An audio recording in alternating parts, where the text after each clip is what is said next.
Kematian diplomat muda Kementerian Luar Negeri Arya Daru Pangayunan hingga kini masih menjadi misteri. Kamera pengawas berhasil merekam aktivitas terakhir pria kelahiran tahun 1986 itu sebelum ditemukan meninggal dunia. Rekaman CCTV menunjukkan Arya Daru Pangayunan masuk ke dalam kamar pada pukul 23.23 waktu Indonesia Barat pada Senin 7 Juli 2025.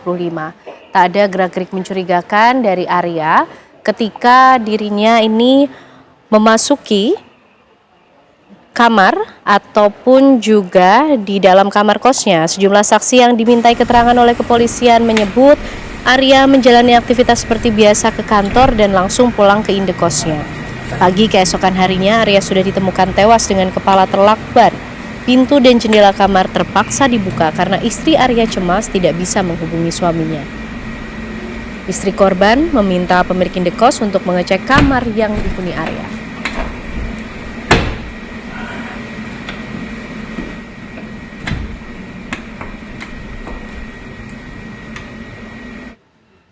Kematian diplomat Kementerian Luar Negeri di daerah Menteng, Jakarta Pusat masih menyimpan misteri. Seperti apa suasana terkini dari lokasi kejadian, sudah ada Shena Dabayana yang akan melaporkannya untuk Anda. Selamat malam Shena, sudah adakah informasi terbaru yang bisa disampaikan mengenai penyebab kematian?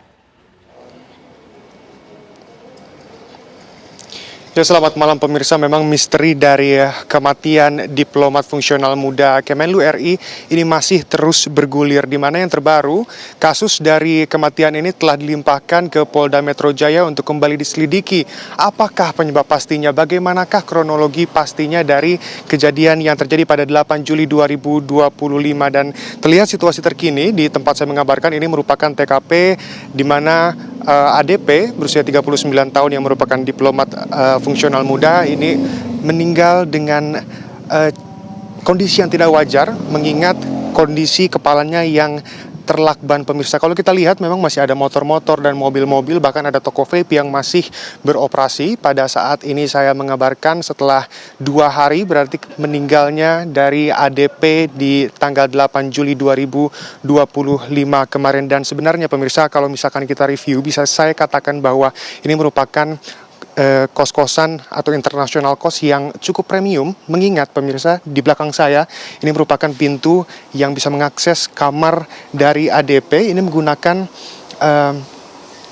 kode akses dan juga atau kartu akses pemirsa, yang dimana jika kita melihat dari situs-situs tertentu ini sangat sulit ditembus ketika ada orang yang iseng ingin masuk tanpa mengetahui kode akses yang hanya dimiliki oleh para penghuni dari indekos. Dan kronologinya memang di tanggal 8 Juli ini di jam 21.00 waktu Indonesia Barat, ADP masih sempat berkomunikasi dengan istrinya melalui telepon, yang dimana istrinya ini berlokasi di Sleman.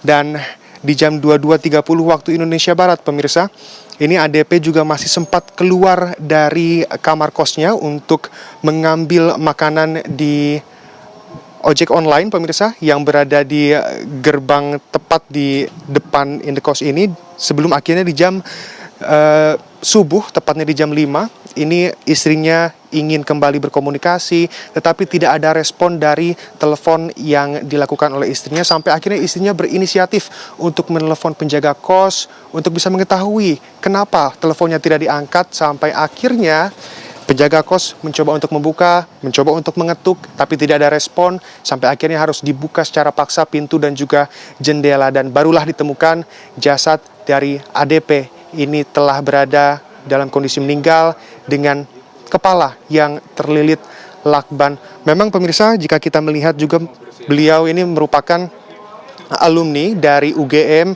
UGM pun sempat berbelasungkawa dan memberikan kesan-kesan di mana ADP ini merupakan mahasiswa yang sangat berprestasi dan juga ceria. Begitupun ini pernyataan yang sama yang dikeluarkan oleh Kemenlu RI, di mana memang ADP ini diklaim menjadi pegawai yang ceria, yang semangat begitu ya dalam pekerjaannya.